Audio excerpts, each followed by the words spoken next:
जीवन धर्म की साधना करने के लिए मिला है, धर्म की आराधना करने के लिए मिला है, लेकिन आज मनुष्य धर्म की आराधना करना भूल चुका है। धर्म की क्रिया तो करता है, लेकिन धर्म क्रियाओं में भाव नहीं होते हैं। धर्म क्रियाओं में है या भावों में है? जवाब देना, धर्म क्रिया में है कि भाव में है? भावों में है। देख लेना हमारी भावना कैसी होती है। व्यक्ति के उन मन में उत्पन्न होने वाली भावना है और वही भावना का फल सुख अथवा दुख होता है।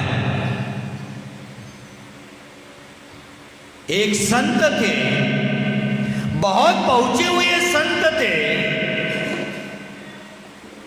लेकिन वह संत आंख से अंधे थे। जब भी अपनी कुटिया से बाहर निकलते थे तो उनके पैर के नीचे अनेक चींटियां आकर मर जाती थी। तब जाकर किसी ने परमात्मा से सवाल किया, भगवान से पूछा, उस संत के पैर के नीचे रोज चींटियां मर रही है, उस चींटियों की हत्या हो रही है, उसका दोष उस संत को लगेगा कि नहीं लगेगा? सवाल बहुत गहरा था, जवाब अत्यंत आसान था। भगवान ने कहा, पाप कर्म का अनुबंध है, वह इंसान के भावों पर रहता है। पाप कर्म के बंध का आधार है, वो इंसान के मन में उत्पन्न होने वाले संकल्प विकल्प के कारण है। मात्र बाह्य क्रिया कांड से पाप बंध नहीं होता, अथवा मात्र बाह्य क्रिया कांड से पुण्य बंध भी नहीं होता। हम मंदिर में आ रहे, पूजा अर्चा कर रहे हैं, लेकिन उसके पीछे कोई भाव नहीं है, मात्र क्रियाकांड है। वो क्रियाकांड आपको पुण्य कर्म का बंध नहीं कराएगा और अशुभ कर्म की निर्जरा नहीं कराएगा। उस पूजा के साथ जब हम भावना बनाते हैं, क्रिया के साथ जब हमारे भावना बन जाती है, तभी जाकर वह अशुभ की निर्जरा करके शुभ का आश्रव करा देती है। इसलिए आचार्य भगवान कहते हैं, भावना भवनाशिनी भावना भववर्धिनी।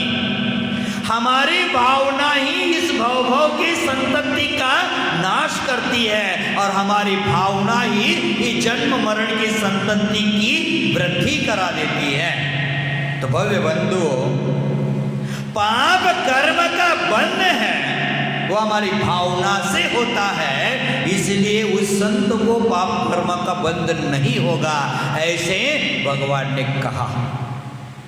क्योंकि उसको चींटी के बचाने के भाव हैं, लेकिन उसके पास आँख ही नहीं है।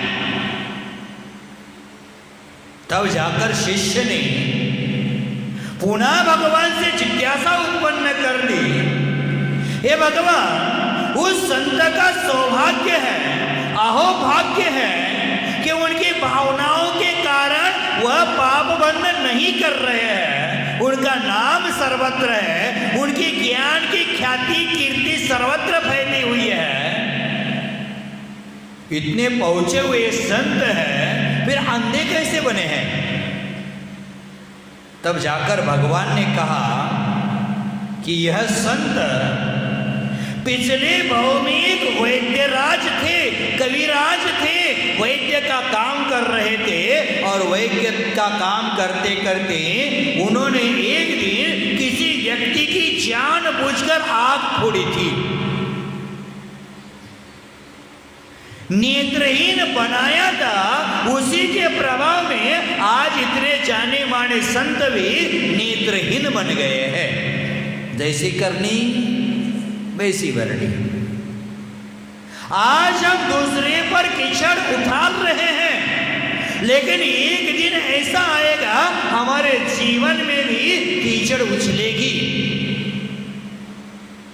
भव्य बंधु, व्यक्ति का मन ही उसकी समस्त प्रवृत्तियों का पूर्वगामी होता है। मन ही उसकी प्रवृत्तियों में प्रधान तत्व है। जैसे बैलगाड़ी का पहिया है, बैलगाड़ी का अनुगमन करता रहता है, ठीक उसी प्रकार व्यक्ति के द्वारा किए गए पाप कर्म का अनुबंध उसका पीछा करते रहते भव में। हमारी भावनाओं को प्रधानता देना चाहिए। और एक प्रसंग है इसी प्रकार का, श्वेतांबर ग्रंथों में उसी उदाहरण का जिक्र किया है। मठ कुंडली नाम का एक ब्राह्मण पुत्र था, और मठ कुंडली है वह मरणासन्न था, और मरणासन्न पुत्र को देख करके उसके कंजूस पिता ने सोचा ये मरने ही वाला है, तो इसकी चिकित्सा में खर्चा करना बेकार है। एक दिन मरना है तो इसकी चिकित्सा में खर्चा करवा करके अनावश्यक पैसा मैं क्यों उड़ा दूं? ऐसा सोच करके वह अपनी कृपणता के कारण बेटे का इलाज नहीं करता है, और वह अपनी कर्पर्ण कुटी के बाहर उसको फिकवा देता है, मर जा, जो करना है कर जा। जैसे ही मठ कुंडली को रास्ते पर फेंका गया, उसी समय एक साधु आहारचर्या के लिए जा रहे थे। जहां उसको फेंका था ठीक उसी सामने एक घर था, वहां सज्जन श्रावकगण पड़गहान के लिए खड़े थे, और महाराज श्री की विधि भी उसी घर में मिल गई।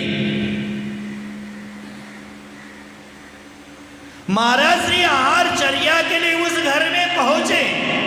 वहां के सज्जन श्रावक जितने भी उपस्थित थे, उन्होंने नवदा भक्ति पूर्वक साधुओं को आहार दान देने का कार्य आरंभ किया। साधु आहार ले रहे थे। श्रावकगण अत्यंत भक्ति भाव से साधुओं के करपात्र में आहार दान करके पुण्य कमा रहे थे। ऐसे ही साधुओं के आहार का स्थान फिक्स हो गया था कि जो रास्ते से दिख रहा था। तो वो मठ कुंडली नाम का जो ब्राह्मण पुत्र रास्ते के किनारे पड़ा था, उसकी मरणासन्न अवस्था में दृष्टि साधु की आहारचर्या में पहुंची, और उस समय उस मठ कुंडली ने अपने मन में विचार किया, मन में प्रसन्नता के भाव लाए, और बोलने लगा, धन्य है वह व्यक्ति जो गुरुओं को आहार दे रहे हैं, और मैं अभागा जीवन भर साधु को आहार नहीं दे पाया। मेरा दुर्भाग्य था, मैं मेरे इस पवित्र हाथ से साधुओं को आहार नहीं दे पाया। ये मेरा हाथ नहीं, सर्प का फना बनकर रह गया। ऐसा सोच रहा था, प्रसन्न भाव से सोच रहा था कि धन्य है वह पात्र और धन्य वह दाता जो आहार दे रहे हैं सत्पात्रों को। मेरे जीवन में भी ऐसा एक दिन जरूर आए कि मैं भी ऐसे दिगंबर मुद्राधारी साधुओं के करपात्र में आहार दे सकूं। इस भाव में नहीं, लेकिन अगले भाव में ऐसे साधुओं को आहार दान करने का सौभाग्य मुझे प्राप्त हो जाए। ऐसा भाव रखा। ऐसे भावों के सरोवर में वो डूब गया, और उसी क्षण उसके प्राण पंखुड़ी उड़ गई, उसके प्राण निकल गए। साधु महाराज आहार करके मंदिर जी में पहुंचे। आहार के उपरांत कुछ श्रावक गण आए थे और वहां प्रवचन सभा लगी थी। मठ कुंडली के पिता ऐसा सोचते हैं कि मेरा पुत्र मर गया है, दुनिया को दिखाने के लिए पुत्र वियोग के दुख से बाहर निकलने हेतु साधु संतों के पास जाते हैं। चलो उनकी दो बातें धर्म की सुनते हैं। ऐसा सोच करके वहां जाता है। उस साधु की प्रवचन सभा में एक ऐसा दिव्य प्रकाशधारी एक जीव बैठा था। प्रवचन सुनते सुनते उसकी तेज इतनी प्रखर हो गई, तब जाकर मठ कुंडली के पिताजी ने उस संत साधु से पूछा कि ऐसा कौन सा जीव है कि जिसकी तेज प्रखरता के कारण सबकी आंखें बंद हो रही है, इसका इतना दिव्य शरीर कैसे है?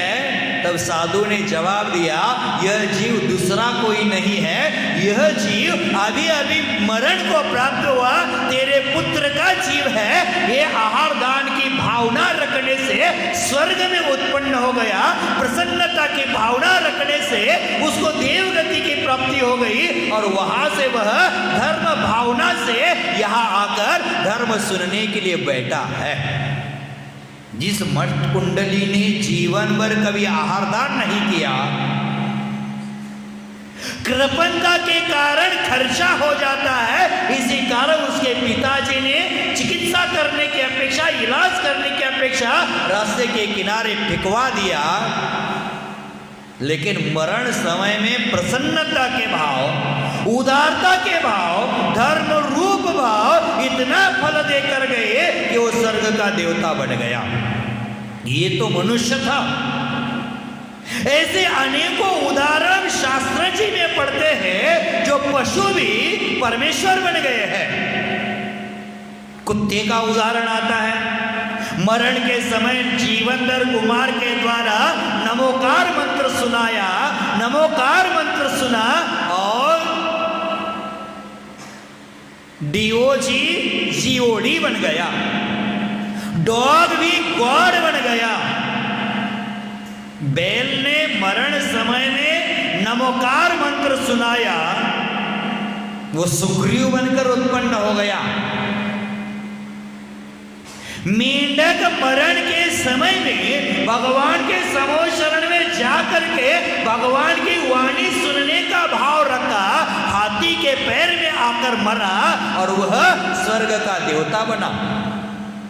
पशु पक्षी भी धर्म की भावना करके देव बन सकते हैं और हम मात्र क्रिया कांडों में उलझ करके भावना न करते हुए इस संसार में कीड़ा मकोड़ा बनकर भ्रमण कर रहे हैं। इसका कारण धर्म है, वो क्रियाओं से नहीं भाई, धर्म तो भावनाओं से होता है। हमें भावना करनी चाहिए, भावनाओं से धर्म होता है। मनुष्य का मन ही उसकी संपूर्ण प्रवृत्तियों का पूर्वगामी होता है। हर कार्य की प्रवृत्ति में प्रधानता है वो मनुष्य के मन की है, मनुष्य के भावनाओं की है। जैसे आदमी जब चलता है तो उसकी परछाई उसके पीछे पीछे चलती है, उसी प्रकार मनुष्य के क्रियाकलाप की छाया है, वह भी उसका पीछा कर रही है।